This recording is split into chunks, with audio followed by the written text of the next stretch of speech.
Hello everyone, I hope कि आप सभी लोग अच्छे से होंगे। जैसा कि आप लोगों को पता होगा कि हम सीपीसी के अंदर सेक्शंस और ऑर्डर्स दोनों को अलग अलग अपनी वन शॉट वीडियोस के जरिए कंप्लीट करा चुके हैं। लेकिन उसके बाद भी स्टूडेंट्स की डिमांड थी कि सर आप एक ऐसी वीडियो लेके आइए जिसके अंदर सेक्शंस और ऑर्डर्स दोनों को एक ही वन शॉट में कंप्लीट करवाइए। तो मेरे दिमाग में एक आइडिया आया कि क्यों ना स्टेप बाय स्टेप कवर करवाया जाए, यानी स्टेप बाय स्टेप किस तरीके से स्टेप बाय स्टेप एक केस फाइल किया जाता है, किस तरीके से स्टेप बाय स्टेप एक केस कोर्ट के अंदर चलता है, फिर उसके बाद किस तरीके से स्टेप बाय स्टेप उसके अंदर डिक्री पास होती है और डिक्री एग्जीक्यूट होती है। तो यानी आज जो हम लोग प्रोविजंस को कवर करेंगे वो इस हिसाब से कवर करेंगे जिस हिसाब से वो प्रोविजंस जो है एक प्रोसीजर में पिक्चर में आते हैं। अब इसके अंदर जाने से पहले कुछ बेसिक बातें समझ लेते हैं। देखिए, तो ये हम लोगों का कोड ऑफ सिविल प्रोसीजर है 1908। तो आपको पता होगा कि भारत के अंदर सिविल का प्रोसीजर अलग है और क्रिमिनल का प्रोसीजर अलग है। तो ये किसका प्रोसीजर बताता है? सिर्फ सिविल का प्रोसीजर बताता है। सिविल का प्रोसीजर के लिए हमारे पास कोड ऑफ सिविल प्रोसीजर 1908 है। क्रिमिनल के लिए हमारे पास अब क्या है? बीएनएसएस, भारतीय नागरिक सुरक्षा संहिता 2023। पहले क्या था? Code of criminal procedure 1973। ठीक है, अब इसका नाम कोड ऑफ सिविल प्रोसीजर 1908 क्यों है? क्योंकि 1908 में यह कानून पास हो गया था।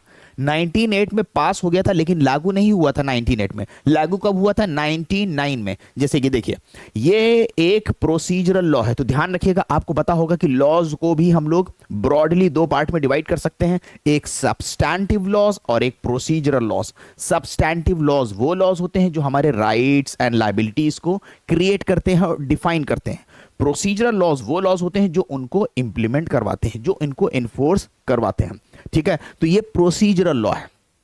उसके अलावा इन्फोर्स कब से हुआ है? 1 जनवरी 1909 को लागू हुआ है, लेकिन पास कब हुआ है? 23 मार्च 1908 को। उसके अलावा इस सीपीसी के अंदर टोटल 158 सेक्शंस हैं जिनको पार्लियामेंट और स्टेट लेजिस्लेचर दोनों अमेंड कर सकते हैं। उसके साथ साथ इसके अंदर ऑर्डर्स जो है टोटल 51 है। अब आप कंफ्यूज हो गए, सेक्शंस और ऑर्डर्स ये क्या है? देखिए, सीपीसी के अंदर जो प्रोविजंस हैं उनको दो पार्ट में अलग अलग डिवाइड कर दिया गया है। एक है इसका सेक्शंस वाला पार्ट। सेक्शंस वाला पार्ट जो है उसके अंदर इसके फंडामेंटल रूल्स हैं, यानी मेन लीगल प्रिंसिपल्स। जिसमें मेन लॉ है वो किसमें है? वो इसके सेक्शंस में है। Main law, main legal principles. तो मेन लीगल प्रिंसिपल्स किसमें है? सेक्शंस वाले पार्ट में है। और ऑर्डर्स के अंदर उन्हीं का डिटेल्ड प्रोसीजर बताया गया है। ठीक है, अब आप कंफ्यूज हो गए कि सर ये ऑलरेडी प्रोसीजर लॉ है, तो आप कह रहे हो सेक्शंस अलग हैं, ऑर्डर्स अलग हैं, ऐसा क्यों? तो इसका एक एग्जांपल हम आपको दे देते हैं। जैसे कि देखिए, अगर आपको कोई खाना बनाने की रेसिपी दे दिया जाए कि खाना कैसे बनाया जाता है, उसके अंदर कितना नमक पड़ता है, कितना मिर्च पड़ता है, कितना पानी पड़ता है, आपको अगर बता भी दिया जाए तो भी तो जब आप किचन में जाओगे तो भी तो आप कंफ्यूज हो जाओगे ना कि किचन में जाने के बाद कहाँ से पानी निकालना है, किस बर्तन के अंदर बनाना है, आग कितनी देना है, फिर भी तो एक आपके दिमाग में क्वेश्चन आएगा। तो ये तो रेसिपी आपको पता चल गई 158 में। अब ऑर्डर्स बताए गए कि इसको कैसे जमीनी स्तर पे इसको लागू करना है, कि किचन में क्या क्या चीजें करना है जमीनी स्तर पे। समझ में आ गया आप लोगों को? इसलिए इसके अंदर सेक्शंस और ऑर्डर्स अलग हैं। तो सेक्शंस मेन लीगल प्रिंसिपल्स जिसको पार्लियामेंट और स्टेट लेजिस्लेचर दोनों अमेंड कर सकते हैं। और ऑर्डर जिसके अंदर टोटल कितने हैं? 51 ऑर्डर्स। आप लोग अब ये कमेंट करके बताइए कि सबसे लंबा ऑर्डर कौन सा है सीपीसी के अंदर। ठीक है, और उसके अंदर कितने रूल्स हैं ये भी कमेंट करके बताइएगा। तो ऑर्डर जो है टोटल 51 है। अब इन ऑर्डर्स को कौन कौन अमेंड कर सकता है? पार्लियामेंट भी कर सकता है, स्टेट लेजिस्लेचर भी कर सकता है और हाई कोर्ट्स भी कर सकते हैं। लेकिन यहां पे सेक्शंस के अंदर अगर हम लोग देखें तो कौन कौन अमेंड कर सकता है? पार्लियामेंट और स्टेट लेजिस्लेचर।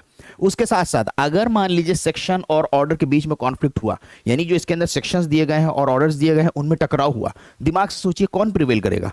अभी हमने आपको क्या बताया? सेक्शंस के अंदर ही मेन इसके लीगल प्रिंसिपल्स हैं, मेन प्रोविजंस कहां हैं? सेक्शंस में। तो जो मेन होगा वही तो प्रिवेल करेगा। तो अगर सेक्शंस और ऑर्डर में कॉन्फ्लिक्ट होगा तो सेक्शन प्रिवेल करेगा। ठीक है, और ये जो कोड ऑफ सिविल प्रोसीजर 1908 है, ये इंडियन कॉन्स्टिट्यूशन के अंदर जो 7th शेड्यूल है उसके अंदर 3 लिस्ट बताई गई है, union list, state list, concurrent list. तो उसके अंदर ये कंकरेंट लिस्ट के अंदर आता है एंट्री 13, यानी स्टेट और पार्लियामेंट दोनों ही इसके ऊपर लॉज बना सकते हैं। यहां तक आप लोगों को क्लियर हो गया? चलिए अब आगे बढ़ते हैं। देखिए, अब हमने सीपीसी को 3 स्टेजेस में डिवाइड कर दिया है, जिससे आप लोगों को बहुत अच्छे से क्लियर होगा कि किस तरीके से एक सिविल का केस फाइल करने से पहले का प्रोसीजर होता है और सिविल केस के दौरान का क्या प्रोसीजर और बाद का क्या प्रोसीजर। देखिए, 3 स्टेजेस दी गई, pre litigation stage, litigation stage, post litigation stage.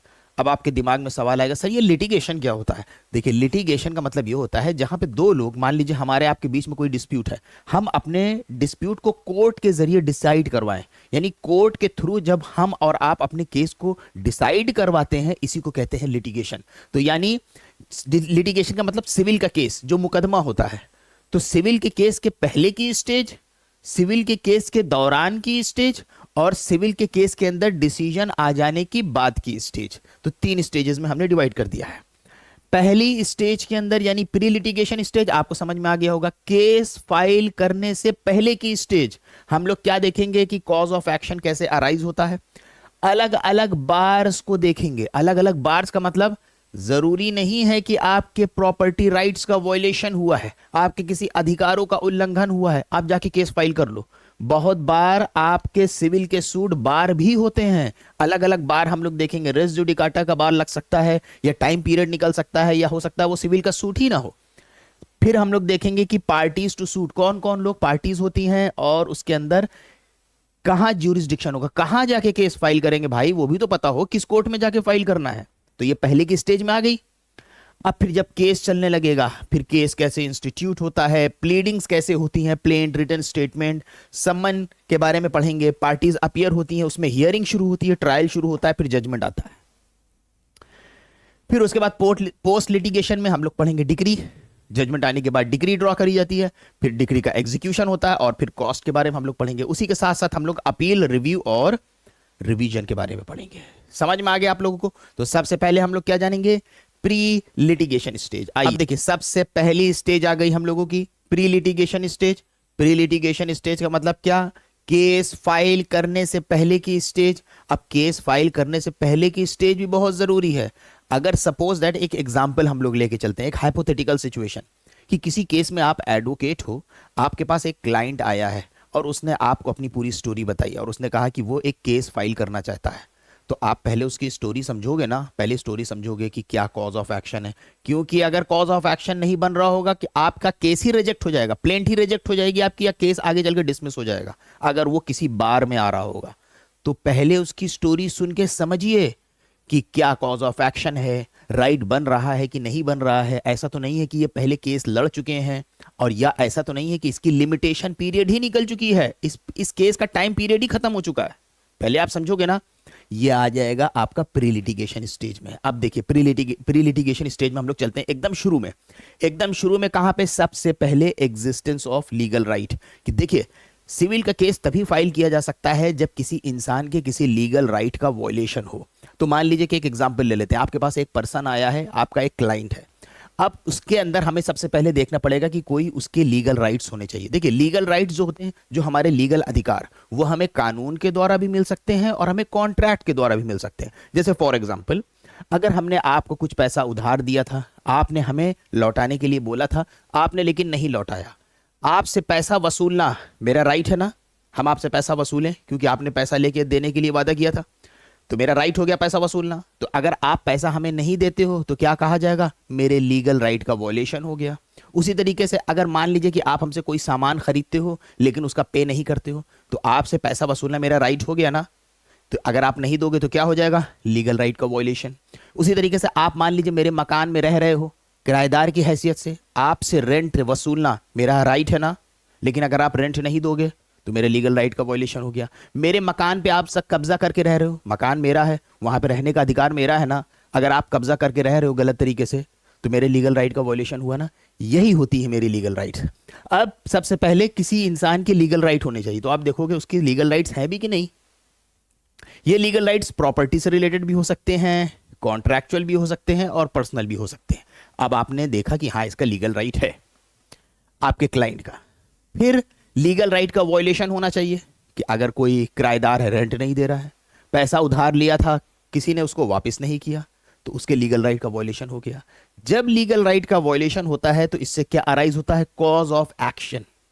Cause of action मतलब कि क्या रीजन है सूट फाइल करने का, तो कॉज ऑफ एक्शन अराइज होता है। क्योंकि ये जो कॉज ऑफ एक्शन होता है, जब अभी आप फ्यूचर में केस फाइल करेंगे, एक हाइपोथेटिकल सिचुएशन ले रहे हैं आप अपने क्लाइंट का, तो अपनी प्लेंट में आपको बताना पड़ेगा कि कॉज ऑफ एक्शन कब अराइज हुआ। कॉज ऑफ एक्शन अराइज हुआ। कॉज ऑफ एक्शन क्या है?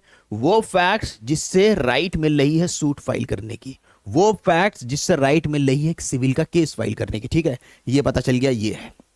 अब जब ये पता चल गया कि हाँ, आपको पता चल गया कि आपके क्लाइंट के लीगल राइट का वॉल्यूशन हुआ है, कॉज ऑफ एक्शन अराइज हो गया है।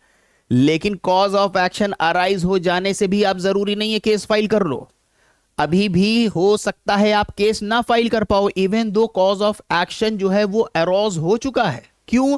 बहुत सारे बार लग सकते हैं, हो सकता है टाइम पीरियड निकल चुका हो, बहुत टाइम के बाद आया हो आपका क्लाइंट आपके पास, कई साल के बाद। तो सिविल केस के अंदर भैया ऐसे नहीं चलता है कि चले यार 10 साल के बाद, 15 साल के बाद, ऐसे नहीं चलता है। इसकी एक टाइम लिमिट होती है। ठीक है, तो कॉज ऑफ एक्शन देखा। अब कॉज ऑफ एक्शन के बाद अब आपकी ड्यूटी क्या है? अभी भी हम लोग प्री लिटिगेशन स्टेज में हैं, अभी केस फाइल भी नहीं हुआ है। अब आपकी ड्यूटी है कि चेक करो कि कहीं ये केस किसी वजह से बार तो नहीं है, कि पता चले चल ही ना पाए, कोर्ट में फाइल करे, पता चले रिजेक्ट हो जाए, प्लेंटी रिजेक्ट हो जाए, या केस ही डिसमिस हो जाए, या चल ही ना पाए, एंटरटेन ही ना करे कोर्ट, या कोर्ट स्टे कर दे। बार्स, अब बार्स चेक करने के लिए सबसे पहली चीज हमें यह देखना पड़ेगा कि जो आपका क्लाइंट है उसका जो केस है, क्या वो एक्चुअली में सिविल का है भी कि नहीं, यानी वो सिविल का केस बन भी रहा है कि नहीं बन रहा है। क्यों? क्योंकि बहुत बार ऐसा हो जाता है कि हमें लगता है कि वो सिविल नेचर का केस है, पर वो सिविल नेचर का केस नहीं भी हो सकता है। हो सकता है कोई प्योरली रिलीजियस क्वेश्चन हो, कोई उसके अंदर purely religious rights and ceremonies involve हो, कोई कास्ट का, प्योर कास्ट का क्वेश्चंस इन्वॉल्व हो, तब तो वो सिविल का नहीं हो, कोर्ट कहेगा ये सब राइट्स हम लोग एंटरटेन नहीं करते। कोई बिल्कुल मोरल्स हो कि इन्होंने हमें अपने घर में बुलाया और हमारे साथ हमें अच्छी मेहमान नवाजी नहीं करी। हमारी मेहमान नवाजी करना कि आप हमारे घर में आओ, हम आपको बहुत अच्छे से मेहमान नवाजी करें, ये सब तो हमारे एक कस्टम्स हैं, राइट्स हैं। कोर्ट इनको लीगल राइट्स थोड़ी मानेगा, तो वो कोई सिविल का केस थोड़ी होगा। तो ये पहचानना वो सिविल का केस है कि नहीं। कई बार ऐसा भी हो जाता है कि सिविल के केस के साथ साथ भी या कुछ केसेस जो है वो क्रिमिनल भी बन जाते हैं। तो अगर वो क्रिमिनल हो रहे होंगे तो वहां पे आपको क्रिमिनल कोर्ट में जाना पड़ेगा, क्योंकि आपको पता है हमारे यहाँ सिविल और क्रिमिनल के अलग अलग प्रोसीजर। एक एग्जांपल देते हैं आपको। मान लीजिए कोई प्रॉपर्टी का केस इन्वॉल्व है।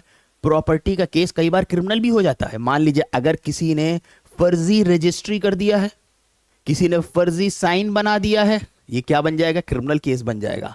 कॉन्ट्रैक्ट हुआ है, लेकिन कॉन्ट्रैक्ट के अंदर किसी ने चीट कर दिया आपको।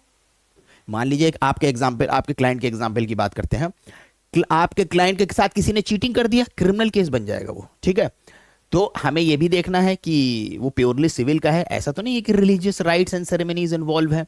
कई बार ऐसा भी होता है कि सिविल और क्रिमिनल दोनों भी बन सकता है। ठीक है, तो सिविल के अंदर आप डैमेजेस ले सकते हो, सिविल के केस के अंदर हम डैमेजेस ले सकते हैं, उसके बाद भी भले ही वो क्रिमिनल केस बन रहा है। अगर मेरा नुकसान हुआ है तो एक सिविल का केस चेक करना पड़ेगा हमें। अब ये सिविल का केस किस सेक्शन से चेक होगा? हमारा सेक्शन 9 से। सेक्शन 9 के अंदर बताया गया है कि कोर्ट के पास ज्यूरिसडिक्शन होगा हर तरह के सिविल केसेस को ट्राई करने का, केस की सुनवाई करने का। अगर वो सिविल नेचर का नहीं हुआ या वो सिविल केस नहीं हुआ तो कोर्ट का ज्यूरिसडिक्शन बार होगा। तो ये आपकी ड्यूटी है, पहले आप देखो कि वो सिविल का केस है कि नहीं। अब ये सिविल के केस कोर्ट जब ट्राई करेगा तो उसका जो ज्यूरिसडिक्शन हो कोर्ट का, वो एक्सप्रेस तौर पे भी बार हो सकता है। जैसे मान लीजिए कि जो भी सिविल का मामला है आपके क्लाइंट का, उसके लिए अलग से कोई ट्राइब्यूनल्स बना दी गई है। जैसे कि इलेक्ट्रिसिटी से डिपार्टमेंट, टैक्स का ट्राइब्यूनल बना दिया गया, लेबर कोर्ट बना दी गई, कोई मान लीजिए हो सकता है स्पेशल कोर्ट बना दी गई हो, या कोई अथॉरिटी बना दी गई हो। तो इसका मतलब है कि जो ऑर्डिनरी सिविल कोर्ट का ज्यूरिसडिक्शन होगा वो बार हो जाएगा। तो इसका मतलब है कि ऑर्डिनरी सिविल कोर्ट में केस नहीं चल पाएगा, तो ऑर्डिनरी सिविल कोर्ट का ज्यूरिसडिक्शन जो होगा वो बार हो जाएगा। अब आप सोचोगे फिर क्या किया जाए? तो ऐसा नहीं है कि आपके क्लाइंट के पास कोई रेमेडी नहीं रह जाएगी, फिर आपको देखना पड़ेगा सिलेक्शन ऑफ फोरम, कि किस स्पेशल कोर्ट या अथॉरिटी में जाके आपको आपके क्लाइंट के केस को लेके जाना है। लेकिन जो ऑर्डिनरी सिविल कोर्ट होगा वो बार हो जाएगा। ठीक है, तो सबसे पहले हम लोगों ने क्या अप्लाई करा? सबसे पहले अप्लाई करा प्रोविजन के अंदर सेक्शन 9। ठीक है, आइए आगे बढ़ते हैं। अब इसके बाद आता है, अब देखिए, अब दूसरे इंपॉर्टेंट बार्स, काफी इंपॉर्टेंट है, अलग अलग बार्स। अब अलग अलग बार्स में सबसे पहले लिमिटेशन देखना। आपका क्लाइंट जो चला आया है, जस्ट बिकॉज की कॉज ऑफ एक्शन अराइज हो गया है, दैट डज नॉट मीन कि he will always have a right to file a suit. Even though when someone's legal rights are violated, it gives rise to a cause of action. So person can file a suit, person can take an action when the cause of action arise. तो जब cause of action arise हो जाता है, person के पास legal right होता है कि he can take an action. लेकिन इसके लिए ऐसा नहीं है कि वो हमेशा सूट फाइल कर सकता है, इसके लिए एक लिमिटेशन पीरियड बताई गई। कहां? लिमिटेशन एक्ट 1963 के अंदर। तो हमारे यहाँ एक लिमिटेशन एक्ट 1963 है, उसके लास्ट में आप जाके देखेंगे शेड्यूल्स दिए हैं, आर्टिकल्स दिए हैं, जिसके अंदर बताया गया है किस तरीके के केस के लिए कितनी लिमिटेशन है। पैसे की रिकवरी का मामला है 3 साल, टॉर्ट से रिलेटेड मामला है इतने साल, प्रॉपर्टी से रिलेटेड मामला है इतने साल, सबकी एक लिमिटेशन पीरियड दे दी गई है। लिमिटेशन के ऊपर हुआ सूट बार हो जाएगा, केस जो है कोर्ट में चलेगा ही नहीं।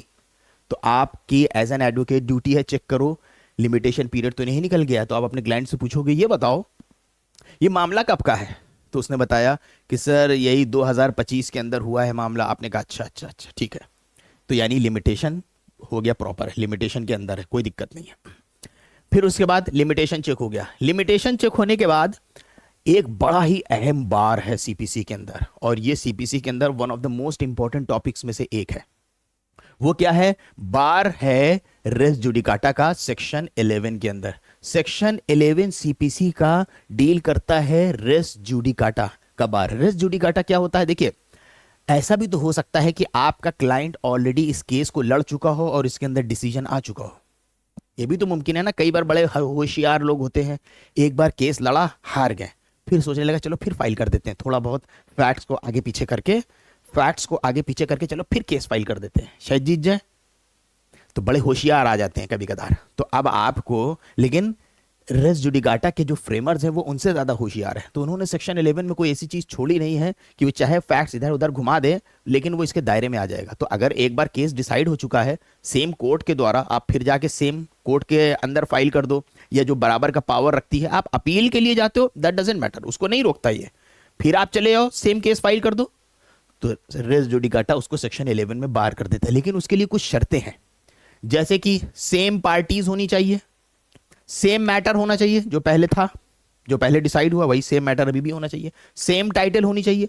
अगर पहले जो है कोई लैंडलॉर्ड और टीनेंट का केस था, तो अभी भी लैंडलॉर्ड टीनेंट का ही केस बन रहा हो।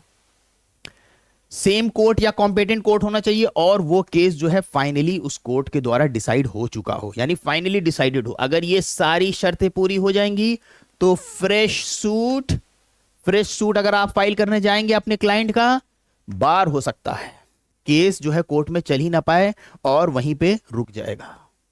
क्यों? और फिर उसके बाद आपका सूट ही डिसमिस हो जाएगा, क्योंकि आपका सूट तो ऑलरेडी डिसाइड हो चुका है, अब उसको डिसाइड करने की क्या जरूरत है। तो ये तो मेरिट पे डिसाइड हो गया। कोर्ट इसके लिए सारी चीजें एग्जामिन करता है, चेक करता है कि हाँ ये सेम पार्टीज थी, सेम मैटर था, सेम टाइटल था। इसमें ये जो रेस जुडिकाटा होता है, इसका जैसे मान लीजिए कि आपने फाइल भी कर दिया केस, हो सकता है केस जो है फाइल हो जाए, जरूरी नहीं है कि उस वक्त कोई इस पर रुकावट लगे फाइल हो जाए।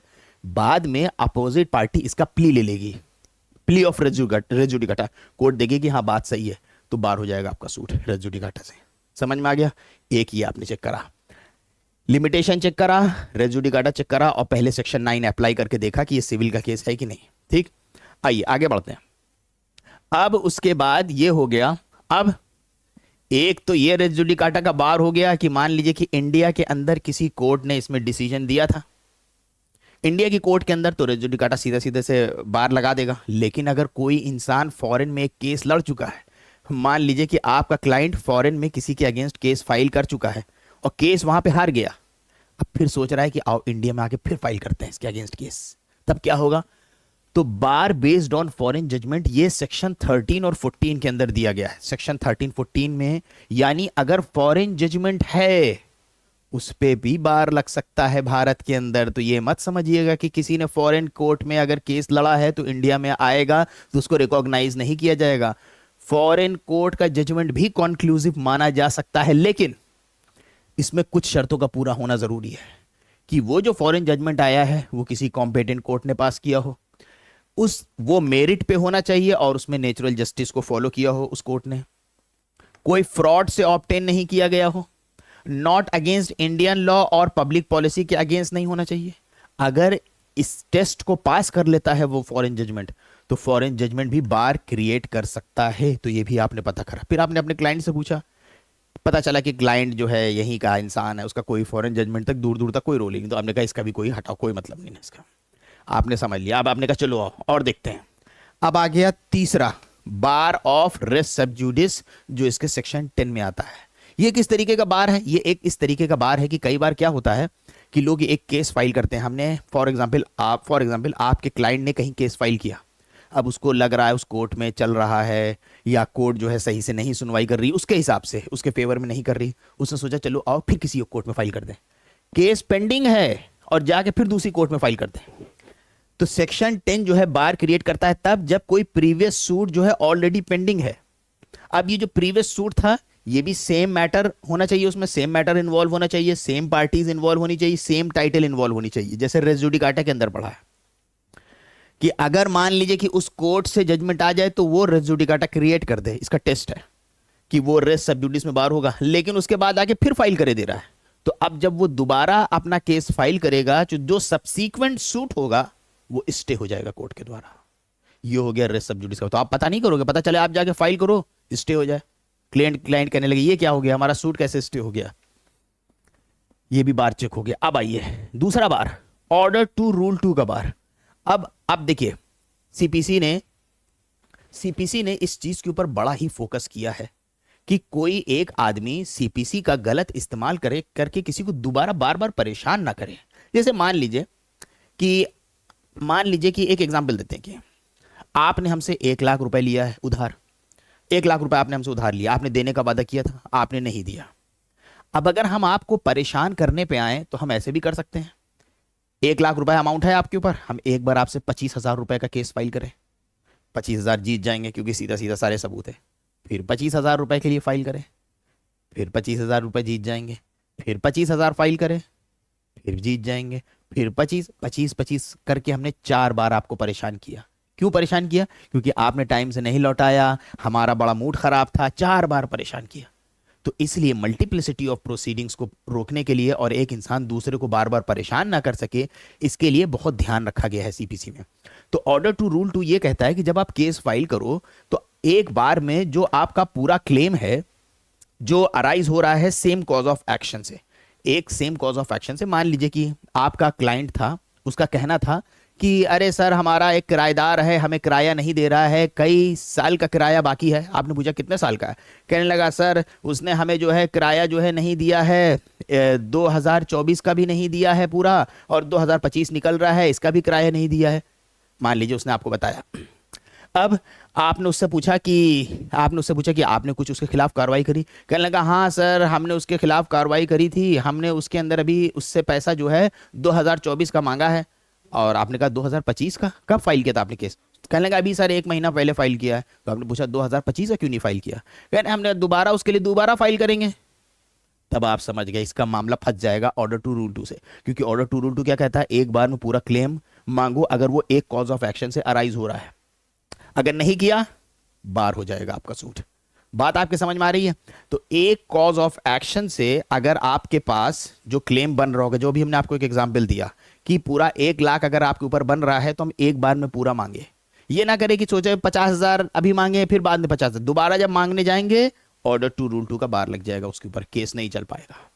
ठीक है, ये भी चेक हो गया।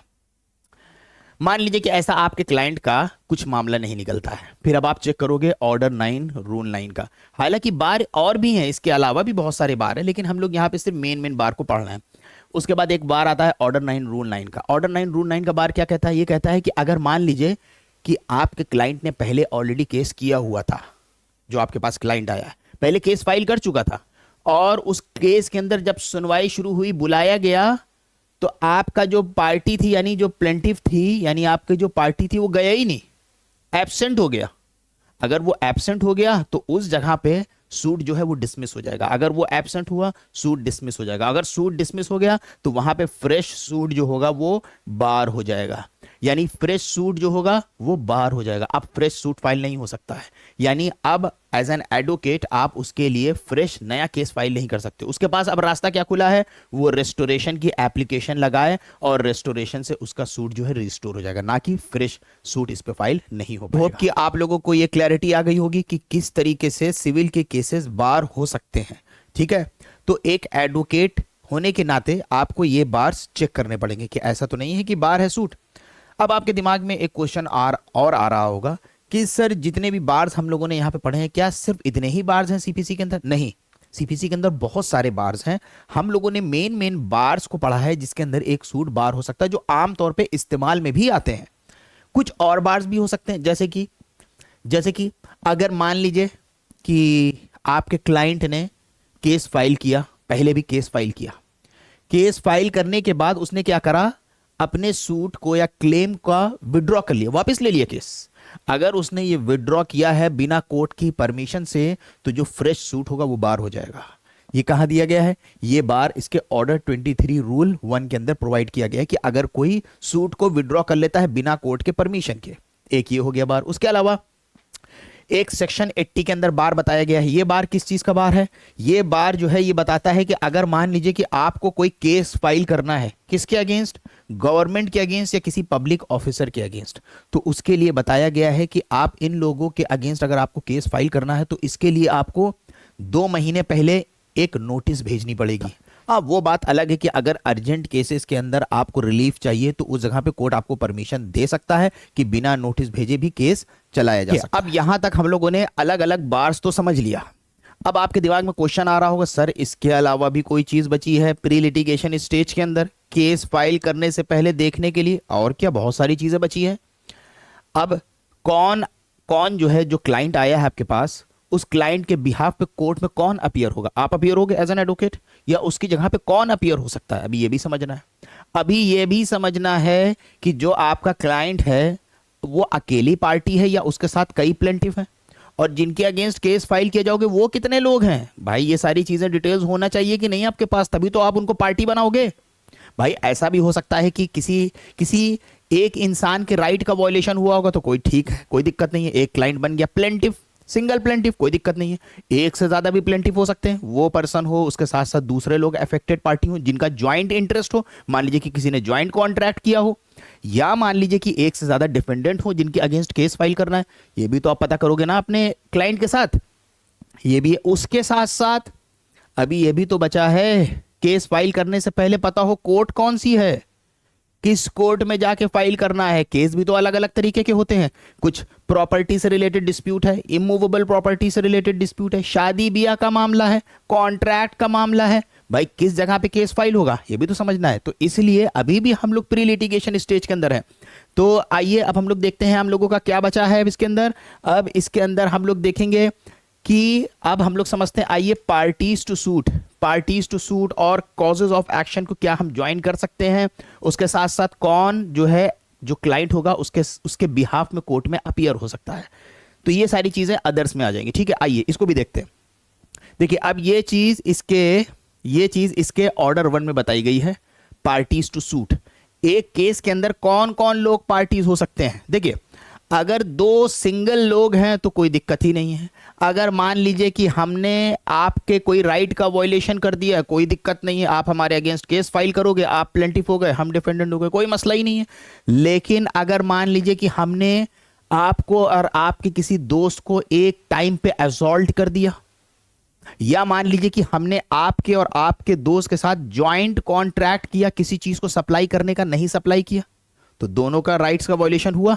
अगर आप दोनों का उसी एक्ट और ट्रांसैक्शन के अंदर ज्वाइंट इंटरेस्ट हो गया, आप दोनों का ज्वाइंटली उसके अंदर इंटरेस्टेड हो गए, तो वहां पे आप दोनों प्लेंटिफ बन जाओगे।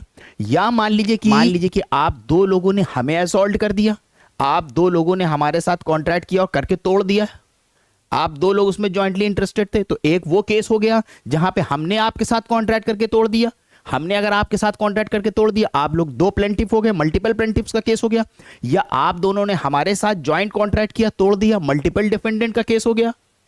यही चीज ऑर्डर 1 बताता है कि अगर सिंगल प्लेंटिफ है, सिंगल डिफेंडेंट, कोई दिक्कत ही नहीं, कोई मसला ही नहीं है। लेकिन क्या एक से ज्यादा प्लेंटिफ और डिफेंडेंट हो सकते हैं? बिल्कुल हो सकते हैं। अगर एक एक्ट और ट्रांसैक्शन से मल्टीपल डिफेंडेंट जो है उनका मान लीजिए कि अगर राइट टू रिलीफ मिल रहा होगा प्लेंटिफ को, तो वो ज्वाइन हो सकते हैं। या मल्टीपल डिफेंडेंट अफेक्ट हो रहे होंगे, वो भी पार्टी बन सकते हैं एज अ डिफेंडेंट। ठीक है, उनको बनाया जा सकता है as a defendant, multiple parties अगर हैं। अगर सेम एक्ट और ट्रांजैक्शन इन्वॉल्व है, अब आपके दिमाग में ये सवाल उठा कि अगर मान लीजिए कि कोई ऐसा केस भी हो सकता है जिसके अंदर बहुत सारे लोग इन्वॉल्व हो। देखिए आमतौर पे जनरल रूल ये होता है कि जब कोई केस फाइल किया जाता है तो उसमें दो तरीके की पार्टीज हो सकती हैं, एक नेसेसरी पार्टी और एक होती है प्रॉपर पार्टी। नेसेसरी पार्टी हम लोग उसको कहते हैं कि जिसके बिना केस के अंदर इफेक्टिव ऑर्डर पास नहीं हो सकता है, लेकिन प्रॉपर पार्टीज वो होती है कि जिसके बिना इफेक्टिव ऑर्डर पास हो सकता है लेकिन फाइनल डिसीजन के लिए उसका होना जरूरी होता है, तो जैसे उसको प्रॉपर पार्टी कह दिया जाता है। लेकिन नेसेसरी अगर पार्टी नहीं है तो उसके अंदर इफेक्टिव ऑर्डर पास ही नहीं हो सकता है, तो उसका ऐड होना जरूरी है। तो यानी अगर नेसेसरी पार्टी है तो उसका केस के अंदर होना जरूरी है। अब यहां पे एक क्वेश्चन और अराइज हो गया, लेकिन अगर मान लीजिए कि बहुत सारे लोग हैं, बहुत सारे लोग हैं, उनका सेम इंटरेस्ट इन्वॉल्व है, तो सारे के सारे लोग नेसेसरी पार्टी हो गए, तो क्या प्लेन्ड के अंदर सारे लोगों को लिखना पड़ेगा? तो इस तरह का केस की जो प्रॉब्लम है वो इसके किसके ऑर्डर 1 रूल 8 से एड्रेस हुई है, जिसके अंदर रिप्रेजेंटेटिव सूट जिसको हम बोलते हैं, जहां पे मान लीजिए कि कुछ लोग जो है कई सारे लोगों के बिहाफ पे केस फाइल भी कर सकते हैं और लड़ भी सकते हैं। उसके लिए क्या जरूरी है? कई सारे लोग होने चाहिए और उनका सेम इंटरेस्ट होना चाहिए। कोर्ट की परमिशन से नोटिस भेज के आप रिप्रेजेंटेटिव सूट फाइल कर सकते हैं और डिफेंड भी कर सकते हैं। ये हो गया ऑर्डर 1। ऑर्डर 1 से हमें पता चलता है कि कब एक से ज्यादा पार्टीज को हमें ज्वाइन करना है। तो अब आप अपने क्लाइंट से ये इंफॉर्मेशन पता करोगे कि और कोई लोग तो साथ में इन्वॉल्व नहीं है जिनका जॉइंटली कोई इंटरेस्ट हो या जॉइंटली अफेक्ट में आए हो, आपने पता कर लिया। उसके बाद अब frame of suit, order 2 rule 2 याद है? ऑर्डर 2 रूल 2 का बार हम लोगों ने पढ़ा था। ऑर्डर 2 ये कहता है सीधे तौर पे कि जब आप किसी के अगेंस्ट केस फाइल करें, आपका जो पूरा का पूरा क्लेम है एक ही सूट में डालिए। ये नहीं कि 1 लाख रुपए आपके ऊपर मेरा बाकी है तो हम एक बार 25,000 के केस फाइल करें, फिर 25,000 रुपए का केस फाइल करें। ये करने की जरूरत नहीं है आपको। अगर आप ऐसा करोगे तो आई होप कि आपको याद होगा, हम लोगों ने पढ़ा था कि ऑर्डर 2 रूल 2 का बार लग जाएगा कि आधा आधा आधा तिहा पैसा मांगा, फिर उसके बाद केस फाइल कर रहे हैं, ताकि मल्टीप्लिसिटी ऑफ प्रोसीडिंग्स को अवॉइड किया जा सके और आपको हैरेस हम बार बार ना कर पाए। ठीक है, आपने अपने क्लाइंट से ये भी पूछ लिया कि पूरा क्लेम एक बार में मांग रहे हो ना, ऐसा तो नहीं कि इससे पहले तुम मांग चुके हो आधा क्लेम, किसी के ऊपर 1 लाख बकाया था, तुमने 25,000 मांग लिया और फिर जा रहे हो 25,000 का फाइल करने, क्योंकि अगर करोगे तो ऑर्डर 2 रूल 2 का बार लग जाएगा, फिर हमसे मत कहना केस नहीं चल पाया। ठीक है, ये भी चेक कर लिया। अब एक और अहम चीज ध्यान में रखने वाली है, अब यहां पे जो क्लाइंट आपके पास आया है वो क्या चाहता है, उसके बिहाफ पे कौन अपीयर हो, वो क्या चाहता है। तो देखिए, सिविल के केस के अंदर जनरल रूल समझ लीजिए, सिविल के केस के अंदर जनरल रूल ये होता है कि कोर्ट में पर्सनल अपीयरेंस यानी पर्सनली अपीयर होना कंपलसरी नहीं है। यानी मान लीजिए कि अगर आपका क्लाइंट किसी के अगेंस्ट केस फाइल करना चाहता है तो क्लाइंट का कोर्ट में पर्सनली अपीयर होना जरूरी नहीं है, अनलेस कि कोर्ट ऑर्डर देके बुलाए, अदरवाइज जरूरी नहीं। लेकिन यही देखिए, क्रिमिनल केस के अंदर क्या होता है, पर्सनल अपीयरेंस जरूरी होता है अनलेस कि कोर्ट एग्जेम्प्ट करे। ठीक है, तो अब यहां पे अब पता अपने कोर्ट, आपको क्लाइंट से पता करना क्या चाहते हो, हमसे खाली ड्राफ्टिंग करवाने आए हो, चाहते क्या हो। क्योंकि कोर्ट के अंदर कौन कौन लोग अपीयर हो सकते हैं। देखिए, आपका क्लाइंट पर्सनली भी अपीयर हो सकता है कोर्ट के अंदर, अपने किसी रिकॉग्नाइज एजेंट, मान लीजिए कोई उसका रिकॉग्नाइज एजेंट है, कोई उसका बिजनेस और ट्रेड चलाता है, कोई उसका एजेंट है जो काम कर रहा है उसके बिहाफ पे, वो भी अपीयर हो सकता है। उसके अलावा प्लीडर भी अपीयर हो सकता है, यानी वो आपको भी अपीयर करने के लिए बोल सकता है। आपको अपीयर करने के लिए बोलेगा तो इसके लिए आपको पता है कि प्लीडर कैसे अपीयर होता है। प्लीडर अपीयर होने के लिए एक वकालतनामा फाइल करना पड़ता है। तो एक वकालतनामा आप फाइल करेंगे जिसके अंदर वो आपको ऑथोराइज करेगा कि हाँ, आप मेरे बिहाफ पे ये केस लड़ सकते हैं। इतनी चीजें जो है और ध्यान में आपको रखनी पड़ेंगी। ये भी आ जाता है हम लोगों का प्री लिटिगेशन स्टेज के। आई होप कि आपको यहां तक क्लियर हो गया होगा। अब आप भी सोच रहे होगे, सर अब आगे बढ़ेगा केस की, कब तक हम लोग प्री लिटिगेशन स्टेज पे रहेंगे, कब केस फाइल होगा, क्या अभी भी कुछ चीज बची रह गई है? बिल्कुल बची रह गई है। चलिए, आपने ये तो पता कर लिया कि कौन कौन पार्टीज इसके अंदर बनेंगी, आपने फ्रेमिंग ऑफ सूट के बारे में जान लिया कि होल क्लेम इंक्लूड करो। आपके क्लाइंट ने कह दिया कि भाई हम आप ही को प्लीडर बनाएंगे, भाई हम इसीलिए आपके पास आए हैं एज अ वकील। अब आपकी ड्यूटी क्या है? अब आपको यह भी तो पता करना है कि केस कहां फाइल होगा, सूट कहां फाइल होगा, यह भी तो पता करना है। ज्यूरिसडिक्शन किस कोर्ट के पास है, किस कोर्ट में जाएं। पता चला है कि उसका कॉज ऑफ एक्शन अराइज हो रहा होगा नोएडा के अंदर और वो चला आया दिल्ली में। दिल्ली में आप दिल्ली में एडवोकेट है, वो दिल्ली में आ गया, बगल बगल में है नोएडा और दिल्ली, वो चला आया दिल्ली के अंदर। अब आप सोचोगे नहीं कि इसका केस फाइल कहां होगा, मान लो कोर्ट में जाके फाइल करो, पता चले कोर्ट के पास ज्यूरिसडिक्शन ही ना हो। तो आइए, उसके लिए भी अब आपको एक चेक और करना पड़ेगा। वो चेक क्या है? ज्यूरिसडिक्शन का चेक। अब देखना पड़ेगा कि मामला किस चीज से रिलेटेड है। क्या मामला कोई मूवेबल प्रॉपर्टी से रिलेटेड है, इमूवेबल प्रॉपर्टी से रिलेटेड है, कोई टॉर्ट, कॉन्ट्रैक्ट, मैट्रिमोनियल डिस्प्यूट्स, कौन सी चीज से रिलेटेड है। अगर मूवेबल प्रॉपर्टी से रिलेटेड है तो वो इसके सेक्शन 19 से गवर्न होता है सीपीसी के, तो उसके अंदर सीधा सा रूल बता दिया गया है। मूवेबल प्रॉपर्टी से रिलेटेड हुआ है तो जहां पे रॉन्गफुल एक्ट डन हुआ होगा या तो जहां पे डिपेंडेंट रहता है ये अपना बिजनेस कैरी करता है, सिंपल मूवेबल के केस के अंदर। इमूवेबल केस के अंदर सेक्शन 16 से 17 तक इसके रूल्स दिए गए हैं। इमूवेबल प्रॉपर्टी के केस में एकदम आसान जनरल रूल, जिस जगह पे इमूवेबल प्रॉपर्टी सिचुएट करती होगी तो उसकी प्रॉपर्टी अगर नोएडा के अंदर होगी तो केस कहां फाइल होगा, नोएडा में, ना कि दिल्ली में। फिर अगर टॉर्ट से रिलेटेड है सेक्शन 19, फिर वही जहां रॉन्गफुल एक्ट डन हुई है या तो जहां पे डिफेंडेंट रहता है। कॉन्ट्रैक्ट से रिलेटेड है तो सेक्शन 20 गवर्न करता है, उसमें जहां कॉज ऑफ एक्शन अराइज हुआ है, जहां पे कॉन्ट्रैक्ट परफॉर्म होना था, जहां पे कॉन्ट्रैक्ट हुआ है, जहां पे ब्रीच हुआ। और अगर मान लीजिए कि कोई शादी ब्याह से रिलेटेड मैट्रिमोनियल डिस्प्यूट्स हैं तो उसमें अपने अलग अलग लॉज अप्लाई होते हैं, जैसे कि हो सकता है हिंदू लॉ के हिसाब से चला जाएगा, मुस्लिम है तो मुस्लिम लॉज के हिसाब से चला जाएगा। तो यहां से आपको पता चल जाएगा कि हमें किस कोर्ट में जाना है। तो अगर आपको पता चल गया कि नहीं उसका मामला दिल्ली का ही है, उसकी कोई मूवेबल प्रॉपर्टी का केस नहीं है, मामला दिल्ली का है, तो दिल्ली की कोर्ट में ही फाइल किया जाएगा। ये पता चल गया अब हम लोगों को ज्यूरिसडिक्शन कि दिल्ली में किस कोर्ट में। ये भी आपको पता चल गया किस कोर्ट में, क्योंकि हम लोग ने तो पता कर लिया कि सिविल का केस है। अब हमने इसको डिवाइड कर लिया कि इसमें ये सिविल का केस है तो इसके अंदर जो है जो कोर्ट में हम केस फाइल करेंगे वो सिविल की कोर्ट होगी। एक दिमाग में आपके क्वेश्चन और आ सकता है, सर सिविल की कौन सी कोर्ट में। तो देखिए सिविल कोर्ट के अंदर भी अलग अलग कोर्ट को ज्यूरिसडिक्शन दिया जाता है, जिसको हम लोग कहते हैं पेक्यूनरी ज्यूरिसडिक्शन। पेक्यूनरी ज्यूरिसडिक्शन यानी कि निचली अदालतें जो होती हैं उनको एक अमाउंट दे दिया जाता है कि ये 5 से 20 लाख तक का मामला देख सकती हैं, फिर 20 से 1 करोड़ का मामला वो देख सकती हैं। तो आपको देखना पड़ेगा कि आपके पार्टी का जो केस है उसमें कितना अमाउंट इन्वॉल्व है, उसी बेसिस पे आप कोर्ट की हायरार्की सेलेक्ट कर सकते हैं। अब आप सोच रहे होंगे कि सर अब वो स्टेज आई जब हम लोग देख पाएंगे कि केस जो है सिविल का केस कोर्ट में किस तरीके से चलता है। अब वो स्टेज आ गई है, अब हम लोगों की प्री लिटिगेशन स्टेज खत्म हो गई, अब आ गई हमारी दूसरी स्टेज जिसे हम लोग लिटिगेशन स्टेज कहते हैं। अब आइए आगे बढ़ने से पहले आपको बताते चले कि हमारे कोर्सेज चल रहे हैं, जुडिशरी के भी कोर्सेज चल रहे हैं, पीओ एपीओ के भी चल रहे हैं, जीके जीएस के भी कोर्सेज हमारे चल रहे हैं, और उसके साथ साथ इंग्लिश के लिए स्पेशल क्लासेस चल रही है जिसमें आप आंसर राइटिंग सीख सकते हो। स्टूडेंट्स जो हैं ज़्यादातर आपको पता होगा कि मेंस नहीं निकाल पाते हैं, मेंस का रिजल्ट बहुत कम होता है, उसका बहुत बड़ा रीज़न है आंसर नहीं लिख पाना। इंग्लिश में बहुत सारी मिस्टेक्स करते हैं, कहाँ कॉमा लगाना है, कहाँ एक्सक्लेमेशन लगाना है, कहाँ पे सेंटेंस का स्ट्रक्चर कैसे बनाना है, और कहाँ पे कैपिटल लेटर लिखना है, किस तरह से ग्रामर का इस्तेमाल करना है, टेंस कैसे इस्तेमाल करना, बहुत सी मिस्टेक करते हैं। तो इंग्लिश के लिए हमारे अलग से कोर्सेज चल रहे हैं, प्लस ड्राफ्टिंग के भी हमारे पास कोर्सेज आ चुके हैं जिसके अंदर आपको बेल एप्लीकेशन, रिट पिटीशन कैसे किस तरीके से ड्राफ्ट करना है, और कैसे आपको जो है कॉन्ट्रैक्ट की ड्राफ्टिंग करना है, कॉन्ट्रैक्ट कैसे ड्राफ्ट करना है, ये सारी चीज़ें सीखने को मिलेंगी।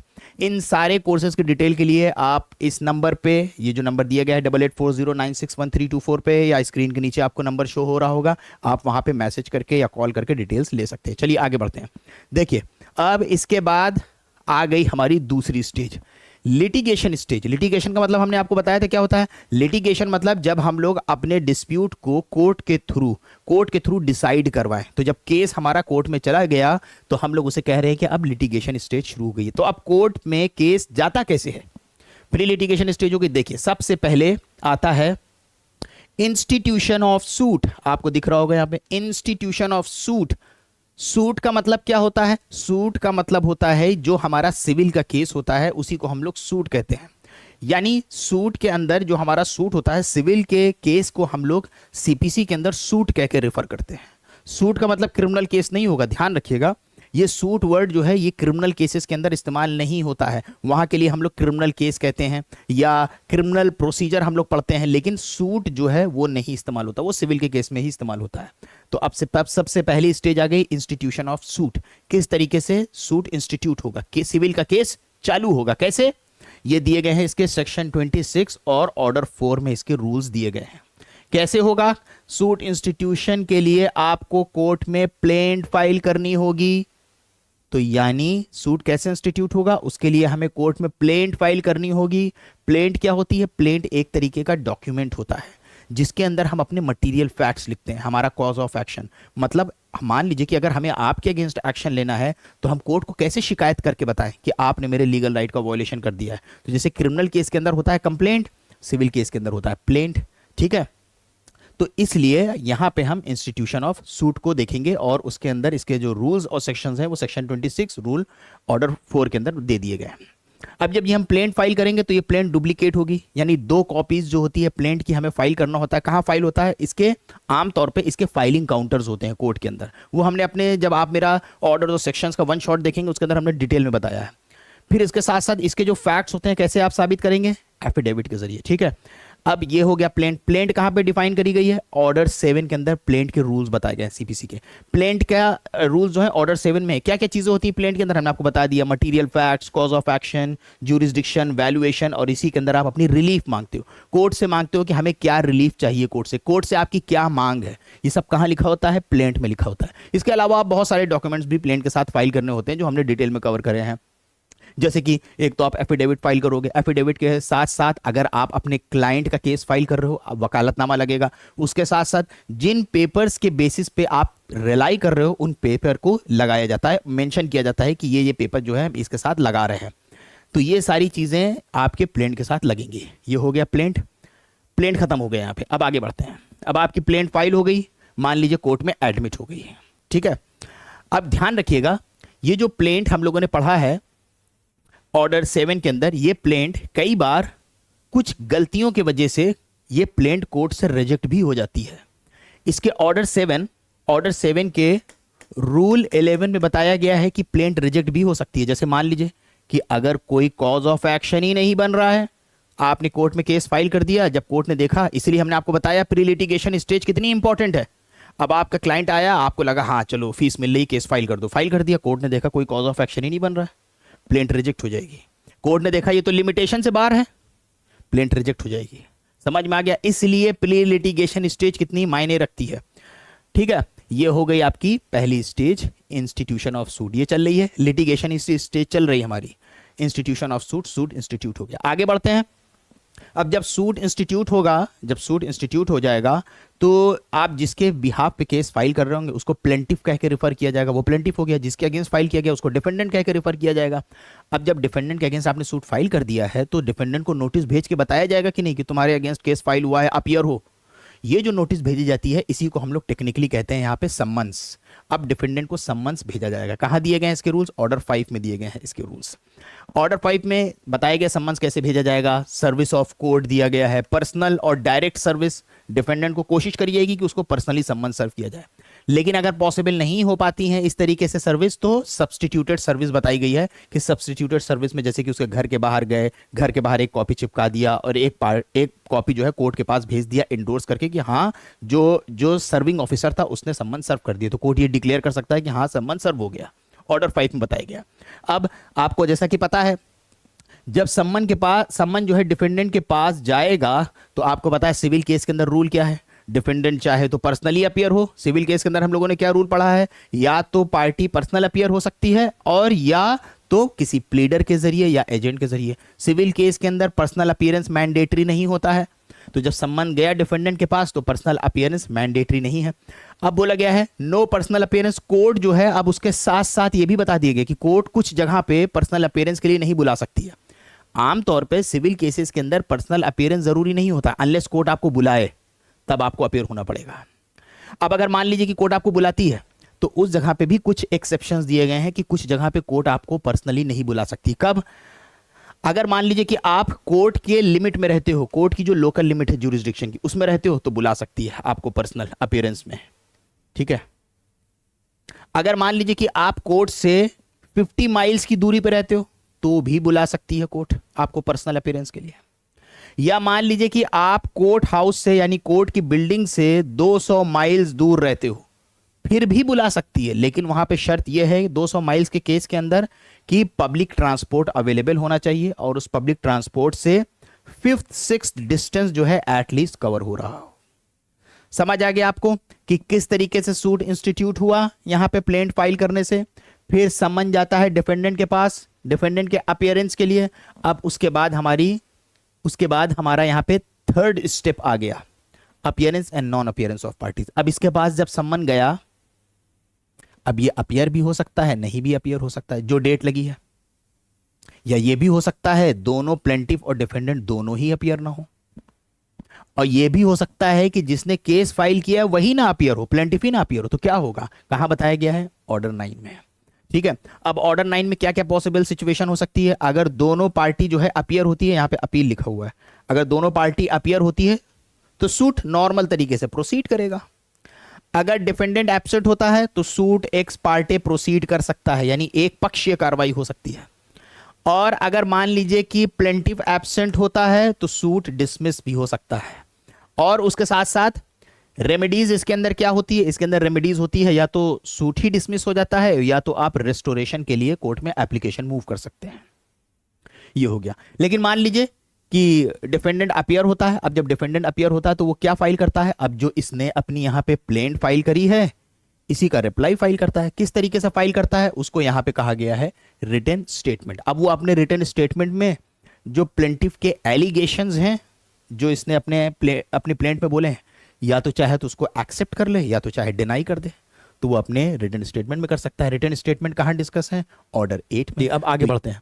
देखिए अभी भी हम लोगों की जो लिटिगेशन की स्टेज है, यानी सेकंड स्टेज जो है अभी भी चल रही है। हम लोगों ने उसके अंदर देखा किस तरीके से सूट इंस्टीट्यूट होता है, प्लेंटिफ अपनी प्लेंट फाइल करता है, फिर उसके बाद डिफेंडेंट के पास सम्मन जो है सर्व होता है, उसके बाद डिफेंडेंट अपना रिटन स्टेटमेंट फाइल करता है, अगर उसमें जरूरत पड़ी तो रेप्लिकेशन भी फाइल करी जाती है, उसके बाद प्लीडिंग्स की स्टेज खत्म हो जाती है। अब इसके बाद दूसरी अहम स्टेज आती है जिसमें कोर्ट जो होता है इश्यूज फ्रेम करता है, इश्यूज फ्रेम करता है और उसके बाद फिर इसी में ट्रायल शुरू होता है। अब इश्यूज कोर्ट क्यों फ्रेम करता है और इसकी जरूरत क्या पड़ती है और ये इश्यूज होता क्या है। देखिए अभी तक देखिए कि इस केस के अंदर हुआ क्या है, एक पार्टी ने प्लेंट कोर्ट में फाइल करी जिसके अंदर उसने अपने मटेरियल पार्टिकुलर्स, अपने एलिगेशंस लगा दिए कि डिफेंडेंट ने मेरे साथ ऐसा ऐसा किया है। डिफेंडेंट ने उसका जवाब लगा दिया, तो कोर्ट तो आप देखिए कि अंपायर की तरह बैठा है, इन्होंने प्लेंट फाइल करी, इन्होंने डिफेंडेंट फाइल कर दी, कोर्ट ऐसे ही बैठा हुआ, कोर्ट तो कुछ कर ही नहीं रहा अभी।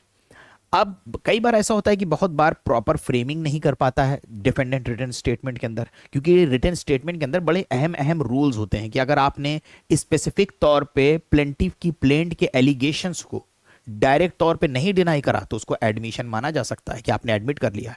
इसलिए मेक श्योर होने के लिए कोर्ट जो है पार्टीज को एग्जामिन करता है। अब यहां पे शुरू होती है फर्स्ट हियरिंग और इशू को फ्रेम करना। तो अब फर्स्ट हियरिंग शुरू होती है, इसमें क्या होता है, कोर्ट जो होता है जो पार्टीज हैं उनको एग्जामिन करता है। एग्जामिन करने का मतलब उनसे पूछताछ करता है, मेक श्योर होने के लिए कि ये क्या बात बोल रहे हैं, इन्होंने कोई बात को एडमिट किया है, डिनाई किया है, ये चीज देखता है। तो मेक श्योर होता है कोर्ट। ये कहां दिया गया है, ऑर्डर 10 के अंदर दिया गया है कि कोर्ट मेक श्योर होता है कि पार्टीज के बीच में क्या एडमिशंस और क्या डिनाइल्स हैं। अब जब वो ऑर्डर 10 में एग्जामिन करता है तो वो पार्टीज को इस चीज के लिए भी सुनता है कि क्या उनके बीच में कोई सेटलमेंट की पॉसिबिलिटी है, यानी कोर्ट के बाहर कोई सेटलमेंट की पॉसिबिलिटी है किसी एडीआर के मेथड से, ऑल्टरनेटिव डिस्प्यूट रेजोल्यूशन के लिए, चाहे वो आर्बिट्रेशन हो, कंसिलिएशन, मेडिएशन या सेटलमेंट। जैसा कि बोला गया था एफ्कन्स इंफ्रास्ट्रक्चर वर्सेस चेरियान वार्की 2010 के केस में, तो एडीआर के लिए केस को भेजना मैंडेटरी नहीं है, लेकिन इसके लिए सुनवाई करना जरूरी है कोर्ट के लिए। तो कोर्ट देखता है कि अगर एडीआर के जरिए मामला इनके बीच में डिसाइड हो जाए, बहुत अच्छा है, इतना लंबा प्रोसीजर की जरूरत ही नहीं पड़ेगी। तो कोर्ट जो है ये ऑर्डर 10 के अंदर एग्जामिन करने के साथ साथ ये भी देखता है कि अगर एडीआर की पॉसिबिलिटी है तो एडीआर के लिए केस को भेज सकता है।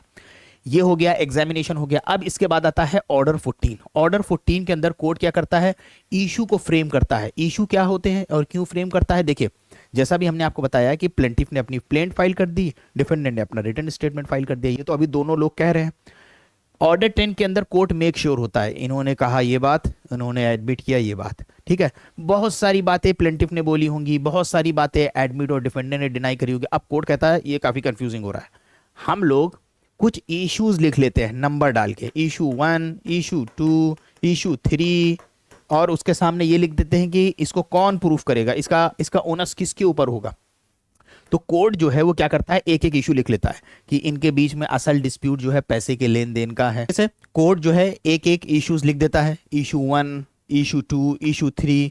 कोई मान लीजिए कि डिफेंडेंट ने रेस जुडिकाटा का प्ली ले लिया, तो कोर्ट लिख देगा कि इशू ये है इनके बीच में कि क्या रेस जुडिकाटा अप्लाई होगा या नहीं होगा। कोर्ट ने उसको लिख दिया, पहले इसको डिसाइड करना है कि क्या रेस जुडिकाटा अप्लाई हो रहा है या नहीं हो रहा है। दूसरा कि क्या डिफेंडेंट ने प्लेंटिफ से पैसा लिया था या नहीं लिया था। एक एक इशू को कोर्ट डिसाइड करता है, ठीक है। तो ये हो गया हम लोगों का। अब जब इश्यूज फ्रेम हो जाते हैं उसके बाद कोर्ट में ट्रायल शुरू। जब इश्यूज फ्रेम हो जाते हैं तो कोर्ट के अंदर क्या शुरू हो जाता है? ट्रायल। ट्रायल मतलब जहां पे दोनों पार्टीज अपने अपने सबूत देती हैं, अपने गवाहों को बुलाती हैं, पार्टीज का examination in chief, cross examination होता है, उसके बाद आर्ग्यूमेंट्स होते हैं फाइनली, और उसके बाद कोर्ट अपना जजमेंट पास कर देता है। ये कब होता है? जब एक बार इश्यूज जो है वो सेटल हो जाते हैं, इश्यूज फ्रेम हो जाते हैं, उसके बाद से। ये हो गया। अब देखिए, अब केस चलने के दौरान किसी भी स्टेज पे, आमतौर पे किसी भी स्टेज पे, कोई जरूरी नहीं है, किसी भी स्टेज पे ये कुछ इंतरिम प्रोसीडिंग्स हैं, ये कुछ इंतरिम प्रोविजंस हैं जो पिक्चर में आ सकते हैं। जैसे देखिए, इंतरिम प्रोसीडिंग्स में order 38, order 39, order 40, order 26, order 11, order 12, क्या क्या है हम समझाते हुए चल रहे हैं। सबसे पहले आ रहा है इसके अंदर ऑर्डर 38, किस चीज पे डील करता है? अटैचमेंट और अरेस्ट बिफोर जजमेंट। अटैचमेंट और अरेस्ट बिफोर जजमेंट। अभी जजमेंट तो आया नहीं है, क्योंकि अभी तो हम लोग पढ़ रहे हैं कि ये लिटिगेशन की स्टेज चल रही है, जजमेंट कहां से आएगा? तो कभी कभार केस चलने के दौरान कोर्ट को कभी ऐसा पता चलता है कि मान लीजिए फॉर एग्जांपल कि अपोजिट पार्टी है, डिफेंडेंट है, भागने के चक्कर में है, भागने के चक्कर में भी तो हो सकता है, और कोर्ट को लगता है कि ये भाग जाएगा, डिक्री पास होगी तब तक यहां से निकल जाएगा, तो कोर्ट क्या कर सकता है? उसको अरेस्ट भी कर सकता है, उसके अगेंस्ट अरेस्ट वारंट इशू हो सकता है, उसको अरेस्ट करवाया जा सकता है। अब यहां पे ध्यान रखिएगा, अरेस्ट उसको यहां पे सजा देने के लिए नहीं किया जा रहा है, ये अरेस्ट किया जा रहा है ये इंश्योर करवाने के लिए कि वो कोर्ट में मौजूद रहे जब उसको बुलवाया जाए।